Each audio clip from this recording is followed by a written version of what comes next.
말씀은 요한복음 3장 16절입니다.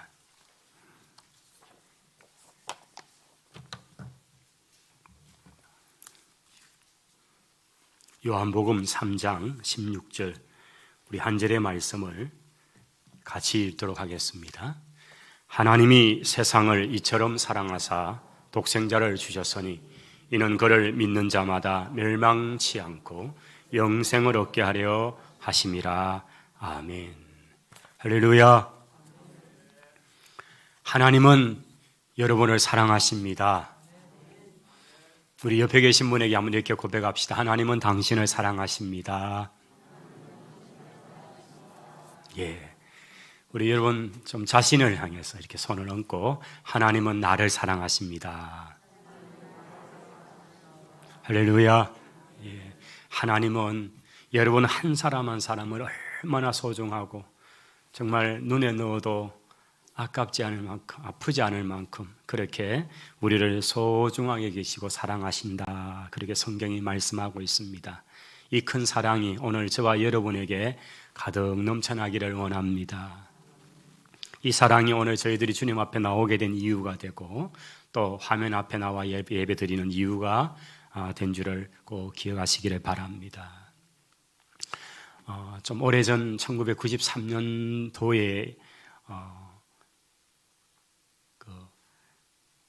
위도라는 섬에 갔던 서해 회리호가 침몰되는 그런 안타까운 사고가 있었습니다.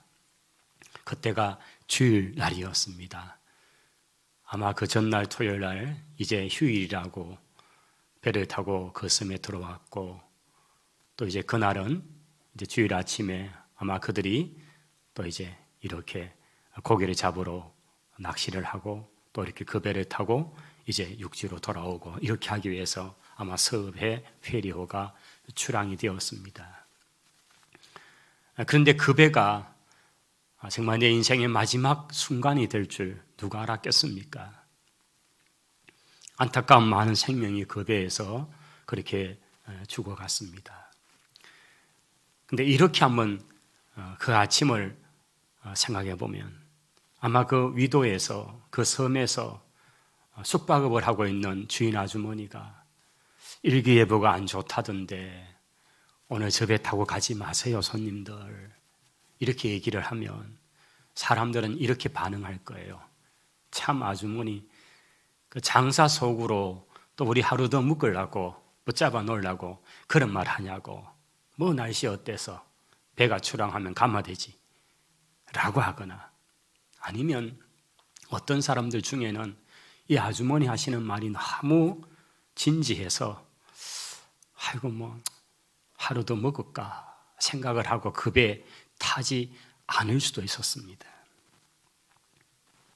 그 경고의 이야기나 그 말을 듣고 또는 듣지 않고 그 따라서 그 인생의 삶이 정말 너무나 다르게 달라져 버릴 수 있었지 않았겠습니까?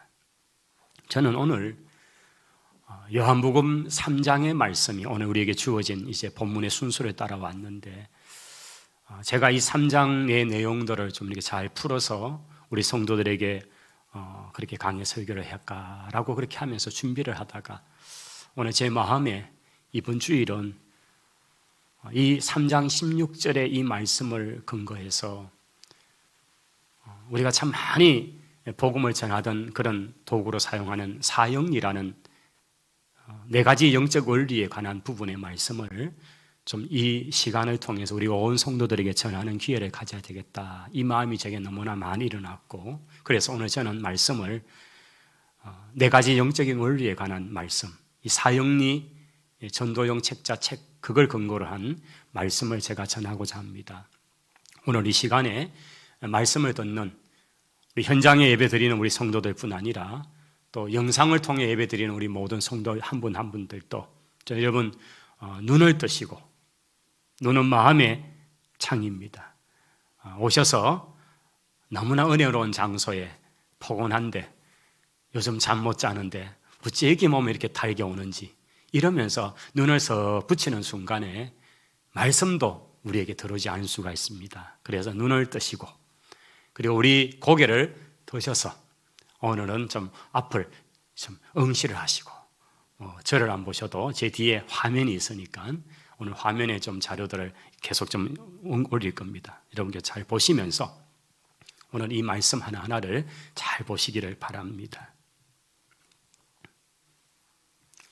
자, 오늘 첫 번째 원리는 우리 한번 같이 읽도록 하죠. 하나님은 당신을 사랑하시며 당신을 위한 특별한 계획을 가지고 계십니다. 여러분, 하나님은 여러분을 사랑하십니다. 하나님은 여러분을 사랑하셔서 정말 여러분 한 사람 한 사람을 향한 특별하고도 놀라운 계획을 가지고 계신다. 이것이 우리 영적 원리의 첫 번째 원리입니다. 하나님이 우리를 얼마나 사랑하시는지 그 크고 놀라운 사랑에 관한 이야기가 바로 이 성경책을 통해서, 이 성경의 기록을 통해서 우리에게 너무나 자세하게 알려주고 있는 것입니다. 날 사랑하심, 날 사랑하심, 성경에 서 있네. 할렐루야. 하나님이 나를 사랑하셨습니다. 여러분 한 분 한 분을 하나님이 너무나 사랑하신다는 것을 이 성경을 통해 분명히 우리에게 말씀하고 있습니다. 그뿐만이 아닙니다. 나를 사랑하는 하나님은 나를 향한 놀라운 계획을 가지고 계십니다. 여러분, 우리가 자녀를 길러도 그 자녀를 기를 때에 계획을 가지고 있잖아요. 여러분이 자그마한 사업을 하고 자그마한 구멍가게 하나 열어도 거기에 사업 계획을 가지고 있습니다. 뭔가 계획을 세우고 하잖아요. 하물며 천지를 창조하신 하나님께서 여러분 인생을 이 땅에 나게 하시고 우리 인생을 향한 하나님의 놀라운 계획을 가지고 계시지 않을까요? 하나님은 여러분 한 사람 한 사람을 향한 놀라운 계획을 가지고 계십니다.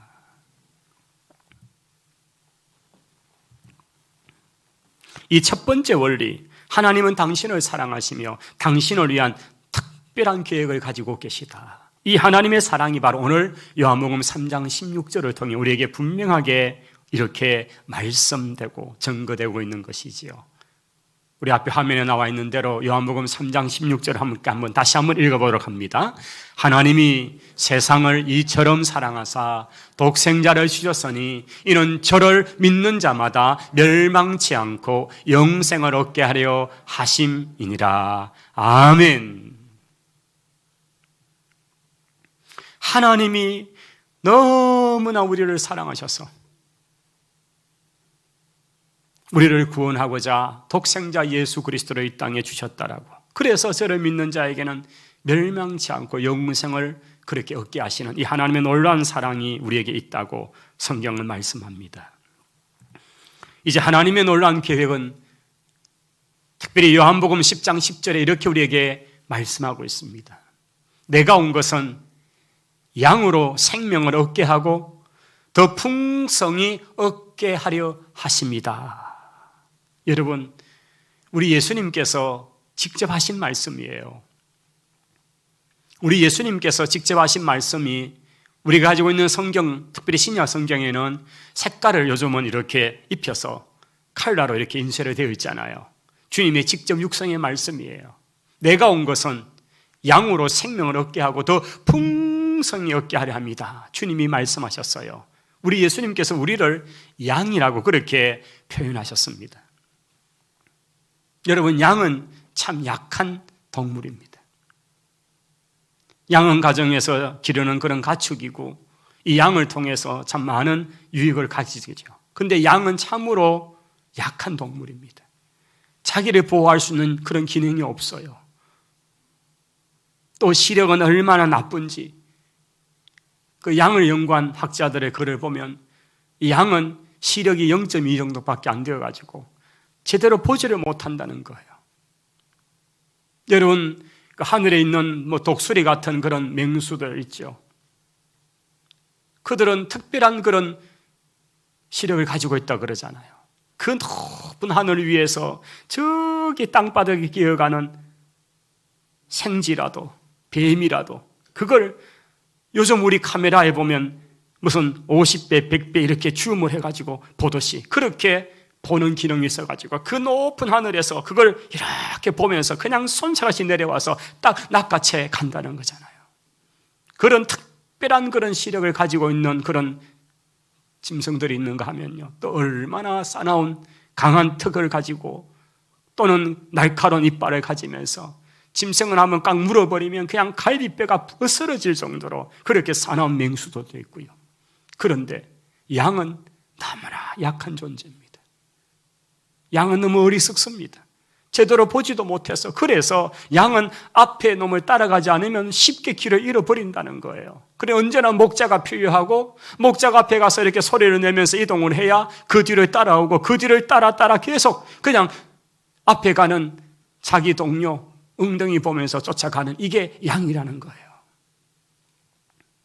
이렇게 약하고 연약한 존재, 그래서 예수님께서는 양으로 우리를 표현하시는가 봐요. 목자 없이는 살 수 없고 언제나 목자에 의존되어 사는 존재, 이게 양이다. 우리 주님께서 내가 양으로 생명을 얻게 하고 더 풍성히 얻게 하기 위해서 주님이 오셨다, 그렇게 말씀하는 거예요. 우리 첫 번째 원리가 뭐라고요? 하나님은 당신을 사랑하시고 당신을 위한 특별한 계획을 가지고 계시다. 자, 그런데 이렇게 하나님께서 우리를 사랑하시고 예수님께서 우리의 목자가 되시고 우리에게 생명을 주고 더 풍성히 얻게 하셨는데, 왜 그런데 우리는 그 풍성한 삶을 누리지 못하고 살아가고 있는가? 왜 많은 사람이 이 풍성한 삶을 살지 못한 채 살아가고 있는가 하는 것입니다. 그것은 두 번째 원리에서 그 이유를 찾아볼 수가 있습니다. 이제 우리 두 번째 원리를 보실 텐데, 우리 함께 한번 두 번째 원리 같이 읽겠습니다. 사람은 죄에 빠져 하나님으로부터 끊어져 있습니다. 그래서 하나님의 사랑과 계획을 경험할 수가 없습니다. 여러분, 이것이 두 번째 영적인 원리입니다. 하나님이 우리를 사랑하셔서 우리에게 너무나 크고 놀라운 계획을 가지고 계시는데, 문제는 우리가 그 큰 하나님의 풍성한 은혜를 누리지 못하는 결정적 이유를 바로 죄의 문제라고 말씀합니다. 모든 인생, 모든 사람이 죄에 빠져서 하나님으로부터 끊어져 버린 거예요. 그래서 하나님의 사랑과 그 계획을 우리가 경험할 수 없고 누릴 수 없게 되었다. 이것이 바로 두 번째 영적인 원리의 이야기입니다. 본래 사람은 하나님과 친밀하게, 참으로 어떤 피조물보다 하나님을 더 잘 알 수 있게 만들어진 존재입니다. 하나님께서 세상의 어떤 피조물을, 어떤 짐승이나 어떤 새나 어떤 물고기나 어떤 존재를 만드실 때 사람처럼 만드신 적이 계십니까? 하나님이 손수 그 사람을 빚으셨습니다. 그리고 그 사람에게 생기를 불어서 생명이 되었습니다. 하나님께서 우리 인생을 지으실 때 하나님의 형상을 따라 하나님의 모양대로 하나님이 지었던 존재, 이게 유일하게 사람이라는 것입니다. 다른 어떤 짐승들이나 다른 어떤 피조물은 말씀하시니 그대로 되어졌습니다. 그러나 유일하게 인생은 하나님이 손수 지으시고 그에다가 생기를 불어서 생명이 되어서 영혼이 있고 정신이 있고 몸이 있는 그런 존재로, 그리고 그 인격 속에 하나님의 거룩한 성품, 하나님의 사랑, 하나님의 마음을 알 수 있는 하나님의 모양, 하나님의 형상이 담겨진 인생, 이게 원래 지어진 사람이었습니다. 그러니 어떤 피조물보다도 그들을 다스릴 수 있는 능력, 지혜로운 능력, 이런 모든 것들이 부여된 것이 인간이라고 성경은 말합니다. 하나님과 친밀하게 연결되어 있는 존재, 이것이 사람이었습니다. 그런데 그 인생이 죄를 범합니다. 하나님 인간과 맺었던 그 첫 번째 언약인 선악과의 문제 앞에서 인생이 내가 이거 먹으면 하나님처럼 눈이 밝아지고 하나님처럼 될 것 같은 착각 속에서 결국은 그 선악과를 따먹어 버립니다. 죄가 인생에게 들어왔습니다. 그 죄는 아담 한 사람뿐 아니라 아담과 하와를 통해 태어나는 모든 인류에게 미치게 되는 원죄와 스스로 짓는 자범죄로 말미암아서 온 인류는 죄의 구덩이 속에 살아갑니다. 그래서 로마서 3장 23절은 모든 사람이 죄를 범하였으며 하나님의 영광에 이르지 못했다라고 그렇게 말씀하는 것입니다. 이것이 인간의 모습입니다. 나는 태어나 별로 지은 죄가 없는 것 같은데, 아니 갓난아기가 무슨 죄가 있겠어요? 그게 아니라는 얘기입니다. 모든 인생이 그 원죄의 영향 아래, 그가 태어나서 생각하고 말하고 하는 모든 것들이 악할 수밖에 없는 바로 그런 모습으로 인생이 전적 타락한 가운데 태어나게 되었다는 사실을 성경은 말합니다. 원래 하나님은 사람과 교제하도록 그렇게 만들어진 존재였습니다. 그런데 사람이 자기 마음대로 살고자 했고요, 마침내 하나님과 사귀면 끊어져 버리고 말았던 것입니다.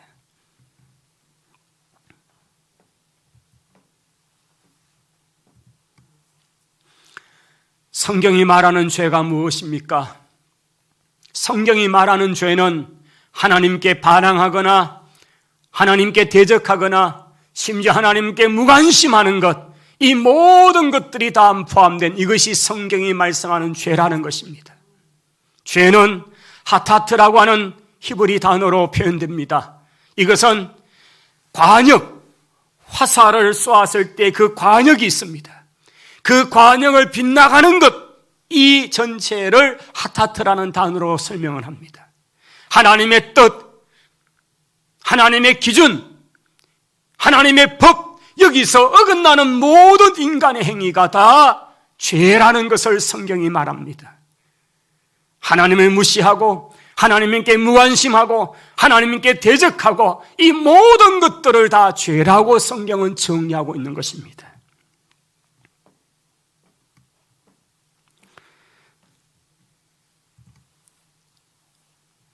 결국 사람은 하나님과 단절됩니다. 그 관계가 끊어져 버렸다는 것입니다.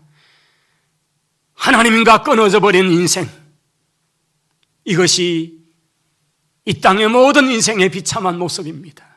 여러분, 사람 사이에도 단절이 있잖아요. 이 단절이 얼마나 고통스러운지 여러분 알잖아요.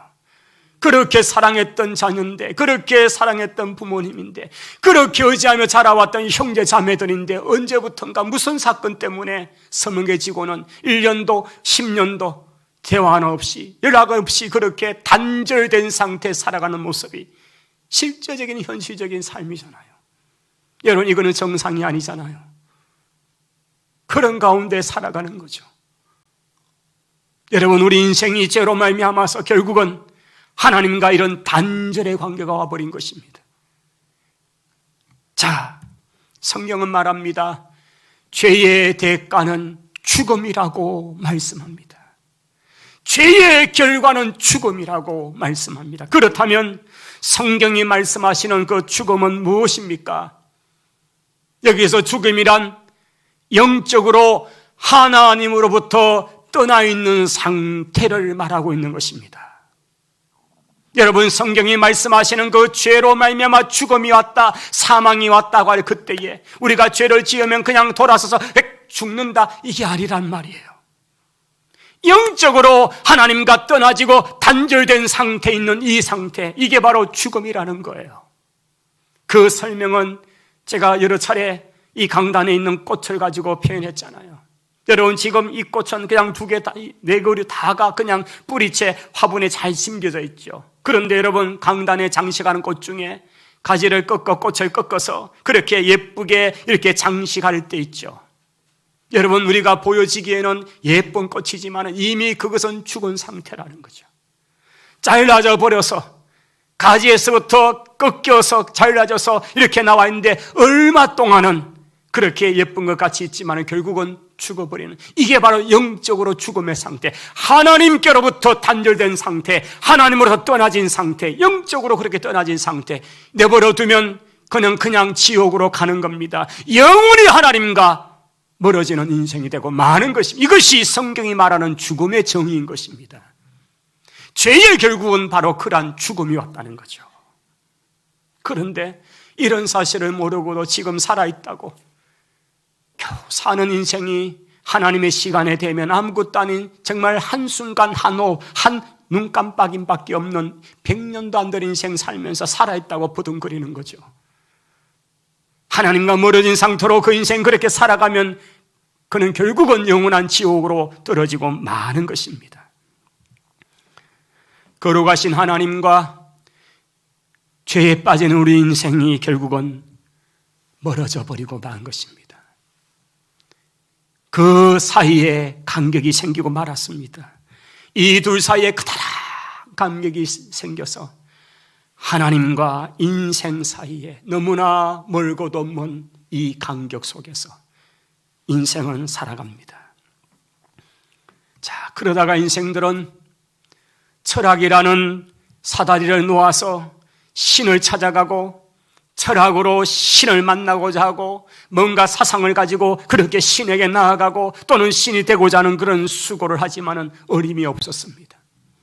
어떤 사람은 선한 행위를 통해서 그렇게 해서 참으로 그 구원의 경지 이루고자 하고 그 선한 일을 함으로써 뭔가 구원을 받고 영생을 취하고자 그렇게 살아보기도 합니다. 그래도 불가능했습니다.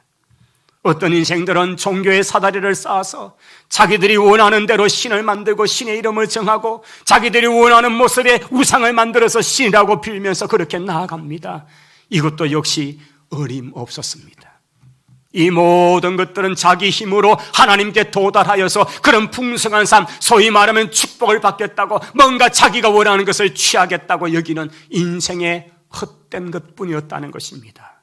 철학으로 선한 일로 종교로 그렇게 해서는 하나님 앞에 나아갈 수 인생이 없다는 것입니다. 여러분,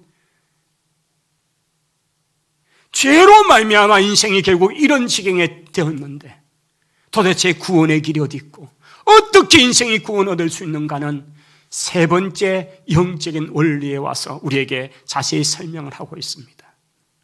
이제 우리가 세 번째 영적 원리를 한번 봐야 합니다. 같이 읽겠습니다.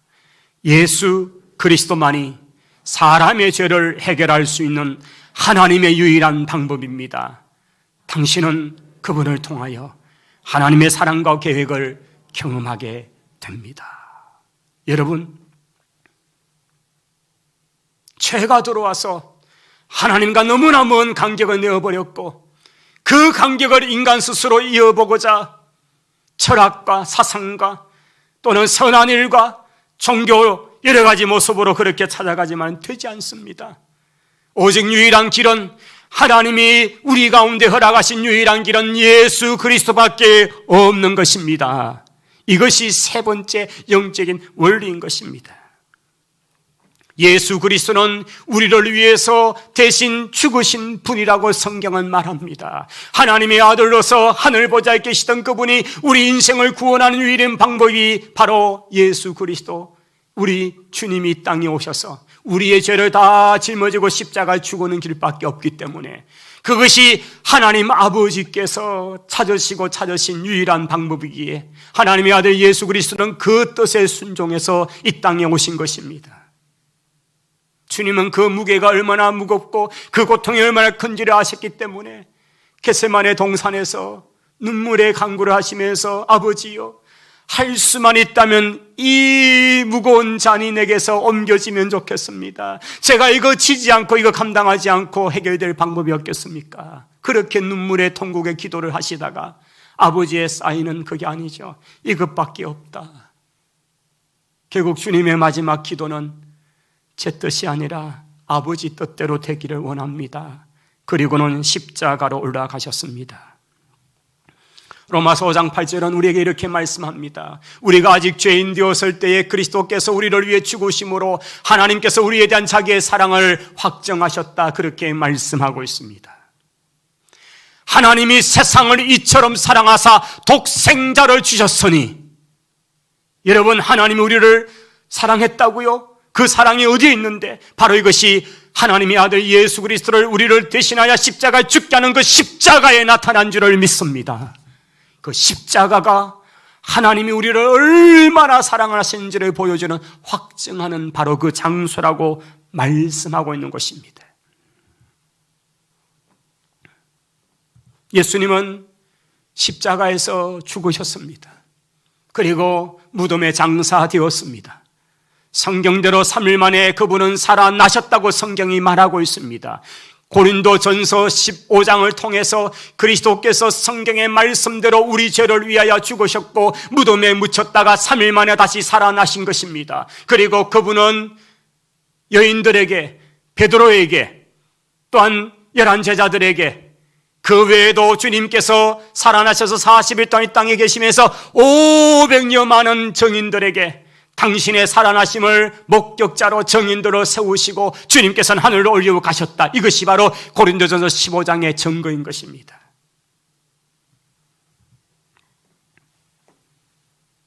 예수 그리스도만이 하나님과 연결되는 유일한 길이 된다고 성경은 말씀합니다. 요한복음 14장 6절, 역시 이것도 예수님의 육성의 말씀이에요. 예수님이 친히 하신 말씀이에요. 예수님이 이렇게 말씀합니다. 나는 길이다, 나는 진리다, 나는 생명이다. 나를 통하지 않고는 아버지께 나올 사람이 없다라고 그렇게 말씀하였습니다. 예수 그리스도가 길이 되시고 진리 되시고 생명이심을 믿습니다. 예수 그리스도를 통해서 하나님 앞에 저 구원으로 천국으로 갈 수 있는 줄을 믿습니다. 이것이 주님이 우리에게 하신 말씀입니다.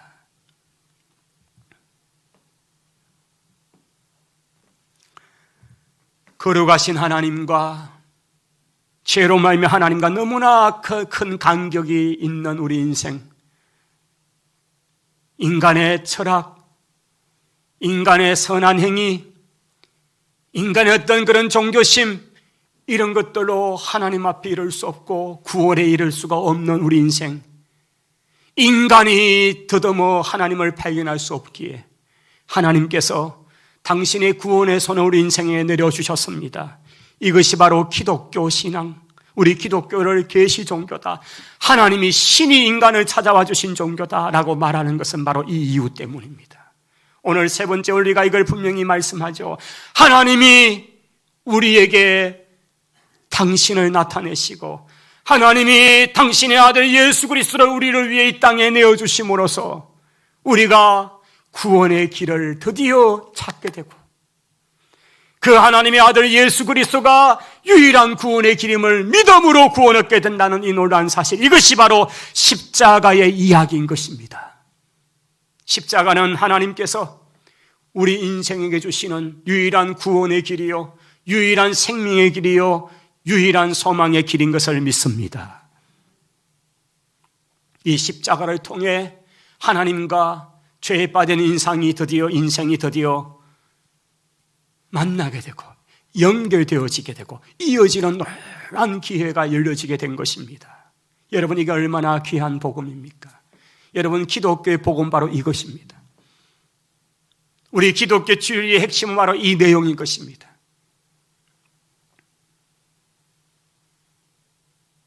이것은 역사적인 사실이요, 그래서 지금도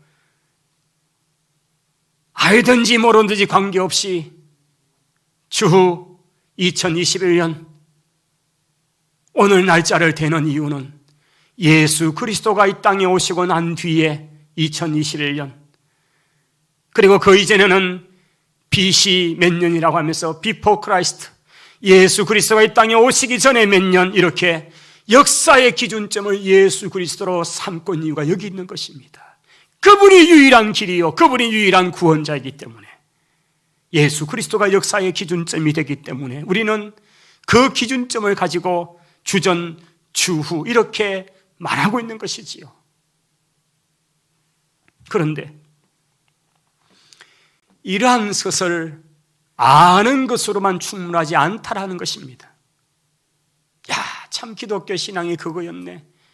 맞아, 내가 이거 알지. 내가 교회 생활하니까 이걸 아는 거지. 이거 맞아, 이거야. 여러분, 이거 아는 것으로 충분하지 않다고 성경이 말합니다. 이제 우리는 그 네 번째 원리로 가봐야 합니다.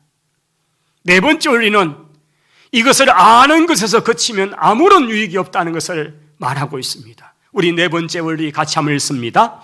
우리는 개인적으로 예수 그리스도를 나의 구원자, 나의 하나님으로 맞아들여야 합니다. 여러분, 그렇습니다. 2000년 전에 행한 그 역사적 사실을 제가 압니다.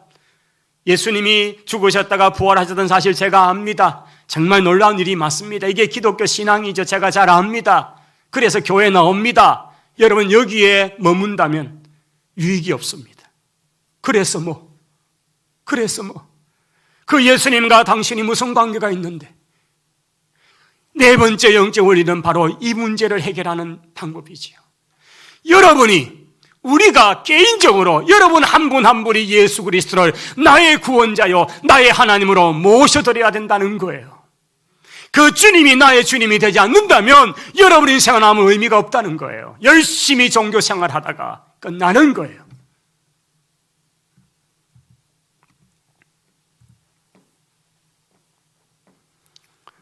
우리가 왜 예수님을 모셔드려야 합니까? 맞아드려야 합니까? 그분께서 요한복음 1장 12절을 통해 이렇게 우리에게 말씀하셨기 때문입니다.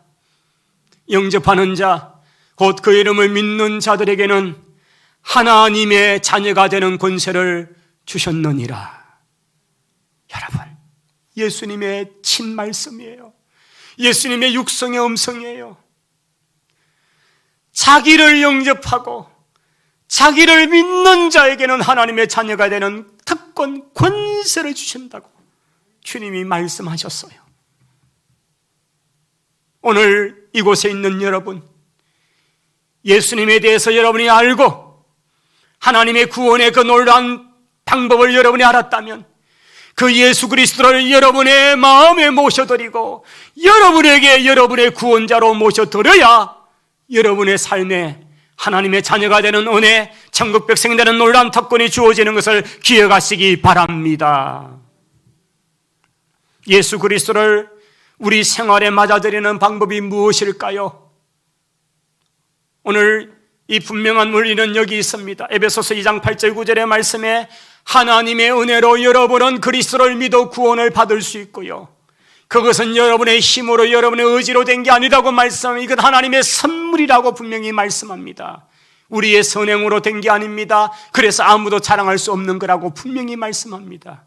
여러분, 우리가 하나님의 자녀가 되는 것, 우리가 구원을 받았다고 말하는 것은 내가 참으로 신심을 가지고 열심히 잘 믿은 결과다, 내가 선한 일을 하고 난 결과다, 그게 아니라는 얘기예요. 우리가 받은 구원은 하나님의 은혜, 하나님의 은혜 밖에는 설명될 수가 없습니다. 어떻게 나 같은 인생을 하나님이 사랑하시고 나를 위해 독생자 주시고 나로 하여금 믿어 주님을 영접하여 하나님의 자녀가 되게 하셨는지 생각해도 이거는 하나님이 주신 은혜지, 하나님이 주신 선물이지 내가 내세울 게 아무것도 없더라. 할렐루야. 바로 이 이야기라는 거예요. 그러니 구원받은 사실, 이것은 기적 중에 기적인 줄을 믿습니다. 어떻게 세상에 그렇게 많고 많은 사람 중에 내가 구원받아, 내가 예수님 믿어 하나님의 자녀가 될 수 있었던 거, 이게 너무나 기적 같은 거예요.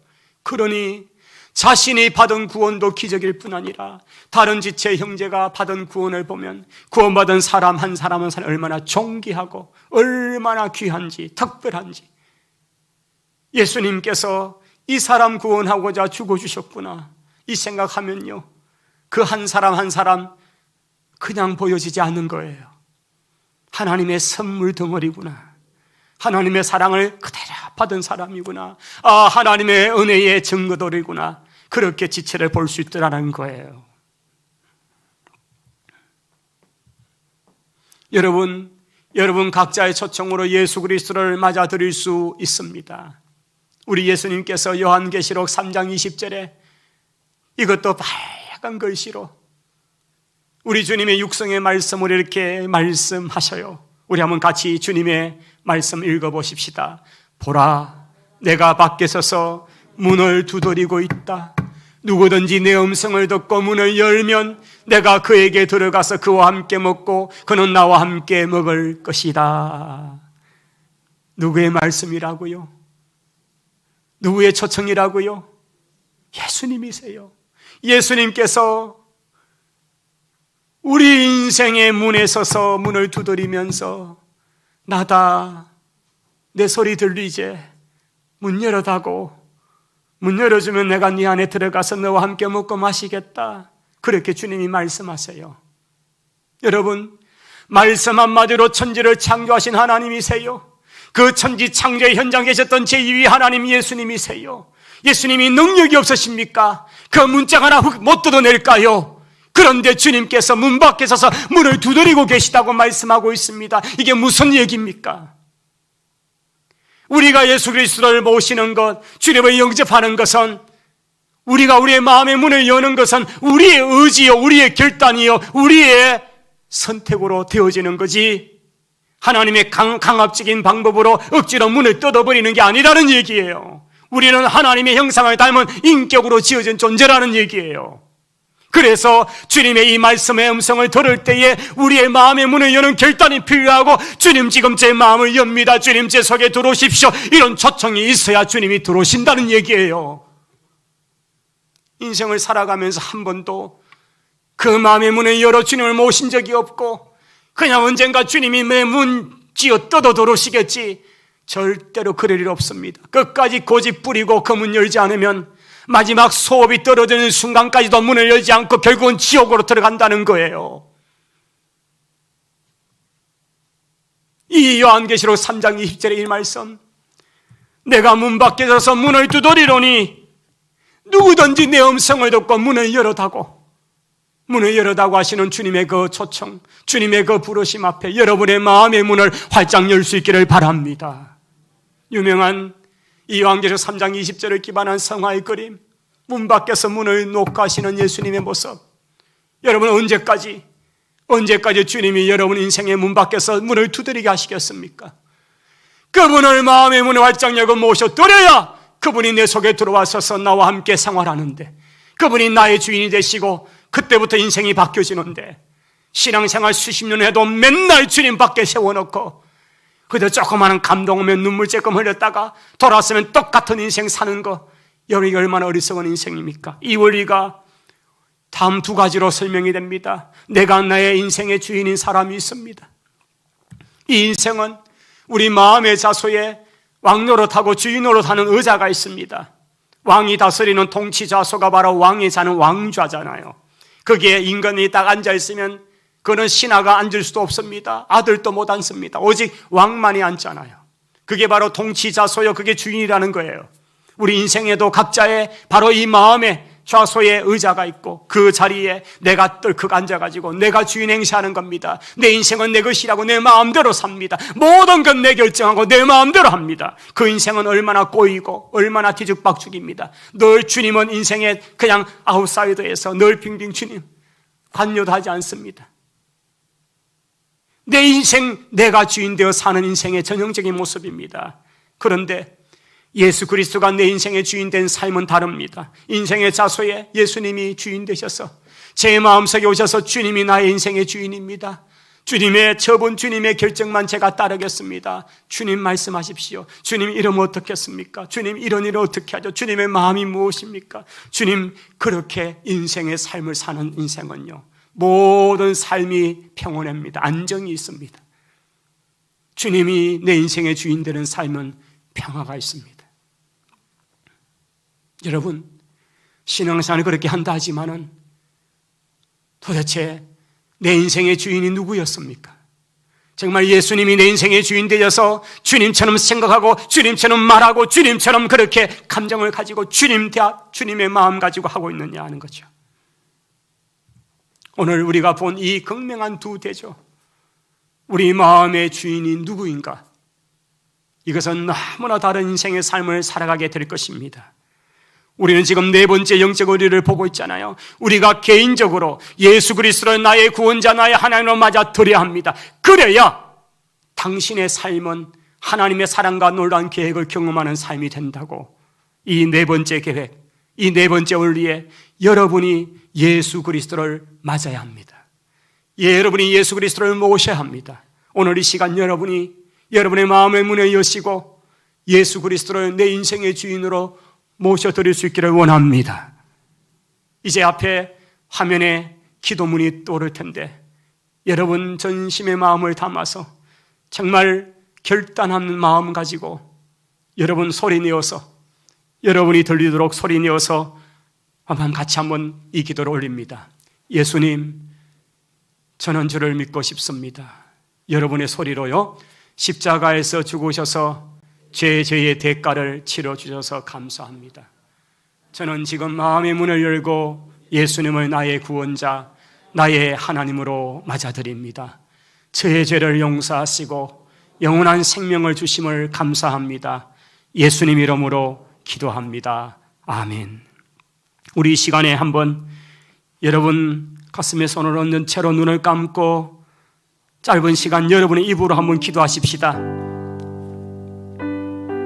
오늘 들은 말씀처럼 내가 수십 년 신앙생활 했는데 진짜 내 인생의 마음의 문을 열고 주님을 모신 적이 없다면, 날마다 주님은 내 아웃사이드에 맴돌시고 내 인생은 언제나 내가 결정하고 내가 주인 노릇해서 인생이 뒤죽박죽 되어 있지 않은지, 관계마다 뒤틀리고 그런 삶은 이것은 주님이 주인 되지 않은 삶입니다. 이 시간 우리가 보았던 것처럼, 오늘 드렸던 기도처럼 기도하십시다. 혹시 기도가 어려운 분은 앞에 화면 그대로 보셔서 화면대로 기도하셔도 됩니다. 우리 한번 간절한 마음으로 각자 기도합니다. 오 하나님 아버지, 불쌍히 여겨 주시옵소서. 이 시간 예수 그리스도를 하나님의 아들이요 나의 구원자로 믿기를 원합니다. 십자가에 죽으셔서 나의 죄를 대속하심을 믿습니다. 나의 모든 죄의 값을 지불해 주신 것을 감사합니다. 주님이 나를 위하여 죽으실 뿐 아니라 부활하셔서 우리에게 부활의 소망 되어주시고 영생의 길을 열어주신 것을 믿습니다. 지금 이 시간 제 마음의 문을 활짝 열고 예수님을 나의 구원자, 나의 하나님으로 모셔드립니다. 주의 죄를 용서하시고 영원한 생명이신 주님 감사합니다. 이제부터 주님이 주인 되셔서 주님의 뜻에 모든 것 맞추고 살아가겠습니다. 내 인생에 서서히 오셔서 주님이 왕노릇 하시고 주님 주인 되셔서 살아가는 삶이 되기 원합니다. 주님 나와 함께 하옵소서. 이제 이후로 주님이 내 인생의 주인 되는 삶을 살아가게 하옵소서. 하나님 아버지, 우리는 아무런 소망 없는 인생이었습니다. 그러나 우리를 구원하고자 하나님의 아들 예수 그리스도를 이 땅에 보내시고 십자가의 죽으심으로 우리의 모든 죄가를 다 대신하심을 믿습니다. 누구든지 예수 그리스도를 믿는 자에게 하나님의 자녀가 되는 권세, 영생을 소유하는 이런 노란 권세를 주신 것을 믿습니다. 오늘 이 시간 마음의 문을 열고 예수 그리스도를 주님으로 모신 우리 귀한 성도 한 사람 한 사람 삶에 주님이 주인 되시고 주님이 왕 되셔서 저들과 영원토록 함께 하실 것을 믿습니다. 예수님 이름으로 기도하옵나이다. 아멘.